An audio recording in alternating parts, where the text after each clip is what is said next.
Hello all, welcome to YouTube channel movie sites. So ఈరోజు మనం మాట్లాడుకున్న మూవీ నేమ్ వచ్చి కూలీ. ఇందాకే థియేటర్ షో అయిపోయింది. So straight from the theatre నేను రివ్యూ ఇస్తున్నా. సో మూవీ ప్లాట్ ఏంటి అని అంటే, సత్యరాజ్ గారు మూవీ స్టార్టింగ్ లో చనిపోతారు అనమాట. సో వాళ్ళ ఫ్రెండ్ కోసం రజనీకాంత్ గారు అసలు ఎందుకు చనిపోయారు, దేనికి చనిపోయారు అని చెప్పేసి వెతుక్కోవడానికి వస్తారు. సో ఫైనల్ గా ఏం జరిగింది, కంప్లీట్లీ ఎలా లింక్ అయింది అనేది కంప్లీట్ మూవీ.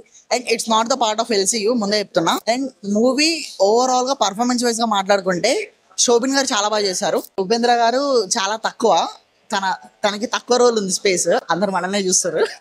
అండ్ మనకి శృతి హాసన్ గారు చాలా బాగా చేశారు. రజనీకాంత్ గారికి స్క్రీన్ రోల్ ఎక్కువ టైం ఉంది కానీ కొంచెం అంత ఇంపాక్టెడ్ గా అనిపించలేదు. కాకపోతే స్క్రీన్ ప్రజెన్స్ అనేది చాలా బాగా అనిపించింది.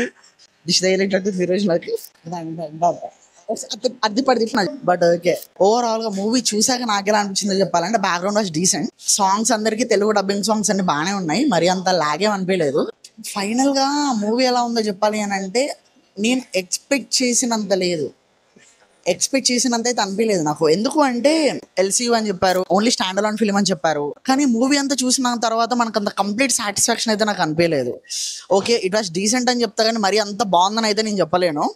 థియేటర్లో రజనీకాంత్ గారు అంటే అందరు యాక్టర్స్ కోసం చూడాలి అనుకుంటే చూడొచ్చు, కానీ అంత పెద్దగా అయితే నాకేం అనిపించలేదు. సర్ప్రైజింగ్ వార్ట ఎలా ఉంటుందో తెలియదు, మరి వెళ్ళొచ్చు కానీ పక్కా వెళ్ళాలి అని అయితే చెప్పను నేను, అంతే. సో అంతే అండి రివ్యూ ఇక. సో ఇలాంటి రివ్యూ సజెషన్స్ అండ్ అప్డేట్స్ అంత టైం లేదు ఇక్కడ. Thank you viewers, another video. Bye.